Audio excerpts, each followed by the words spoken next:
அனைவருக்குமே வணக்கம். சற்று முன் கிடைத்திருக்கக்கூடிய ஒரு மிக மிக முக்கியமான செய்தி ஒன்று வெளியாகியுள்ளது. சற்று முன் கரூரில் செந்தில் பாலாஜி விரட்டி அடிப்பு, நேரடி காட்சி, இது மாதிரி செய்திகள் வெளியே இருக்குது. இப்போ அதிரடியாக பார்த்தீங்கன்னா வருகின்ற சட்டமன்ற தேர்தல் வரப்போகுது. அதுக்காக பார்த்தீங்கன்னா அனைத்து கட்சிகளுமே பார்த்தீங்கன்னா பிரச்சாரத்தில் ஈடுபட்டுட்டு இருக்காங்க. இதில் புதிய கட்சியாக தமிழக வெற்றி கழகம் பார்த்தீங்கன்னா களத்தில் இறங்கி விஜய் அவர்கள் அங்கங்கே பார்த்தீங்கன்னா அனைத்து மாவட்டத்துக்குமே சென்று பிரச்சாரத்தில் ஈடுபட்டு இருக்காரு. இந்த நிலையில் தான் கரூரில் பார்த்தீங்கன்னா பிரச்சாரம் நடந்திருக்கு.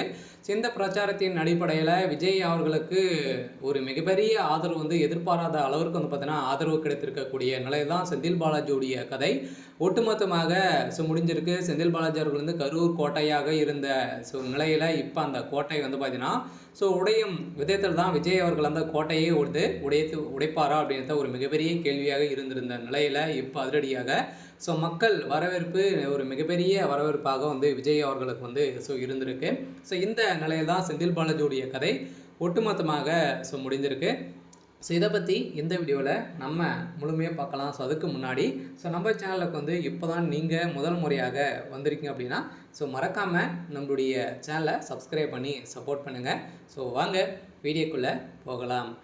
பார்த்தீங்கன்னா விஜய் அவர்கள் பார்த்தீங்கன்னா அதிரடியாக புதிய கட்சியாக பார்த்தீங்கன்னா அங்கங்கே சென்று இது வரைக்குமே 3-4 பிரச்சாரத்தில் ஈடுபட்டு இப்போ கரூரில் நடத்த போகிறதாகவும் நடத்திருக்கக்கூடிய நிலையில் இப்போ விஜய் அவர்கள் பார்த்தீங்கன்னா பிரச்சாரத்தில் ஈடுபட்டும் போது இப்போ அதிரடியாக கரூரிலிருந்து செந்தில் பாலாஜி அவர்கள் வந்திருந்த நிலையில் செந்தில் பாலாஜி அவர்கள் பார்த்தீங்கன்னா இதற்கு உறுதுணையாக விஜய் அவர்களுக்கு பார்த்தீங்கன்னா எதிர்ப்புகளை காட்டணும் அப்படின்ற மாதிரி ப்ரெஷர்களை கொடுத்து வரும் நிலையில் இப்போ செந்தில் பாலாஜிக்கு ஒரு மிகப்பெரிய பதிலடிகள் மக்கள் கொடுத்துருக்காங்க. பார்த்தீங்கன்னா செந்தில் பாலாஜி அவருக்கு ஒரு மிகப்பெரிய ஊழல்வாதி அப்படின்றத அனைவருக்குமே தெரியும்.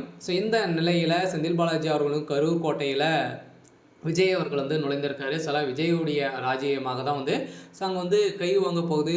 செந்தில் பாலாஜியுடைய கதை ஒட்டுமொத்தமாக முடிய போகுது அப்படின்றத தான் பார்த்தீங்கன்னா இப்போ அதிரடியாக ஒரு அதிர்ச்சியான ஒரு தகவல் விளையிருக்கு. ஆனால் திமுக அதிரடியாக ஒரு மிகப்பெரிய தோல்வியை தான் பார்த்தீங்கன்னா கரூரில் ஏற்படலாம். தோல்வியடைறதுக்கான மிகப்பெரிய ஒரு வாய்ப்பாக இருக்க போகுது. இருந்தாலுமே புத்தூர் இது வரைக்குமே விஜய் அவர்களுக்கு பார்த்தீங்கன்னா மிகப்பெரிய ஆதரவுகள் கொடுத்துருக்காங்க. கரூரிலும் அதே மாதிரி தான் நடந்திருக்கு. இதனால் செந்தில் பாலாஜி அவர்கள் அடுத்த நாளே சென்றிருக்கக்கூடிய நிலையில் திடீர்னு செந்தில் பாலாஜி அவர்களுக்கு கருப்பு கொடி காட்டிய நிலையில் இப்போ சதுரடியாக செந்தில் பாலாஜியுடைய கதை ஒட்டுமொத்தமாக முடிஞ்சிருக்கு. செந்தில் பாலாஜி அவர்கள் விரட்டி அடிக்கப்பட்ட சம்பவம் பரபரப்பை ஏற்படுத்தியிருக்கு. ஓகே. இன்னைக்கான அப்டேட் பார்த்தீங்கன்னா இதுதான். மறக்காமல் நம்மளுடைய சேனலை சப்ஸ்கிரைப் பண்ணி சப்போர்ட் பண்ணுங்கள். தேங்க்யூ.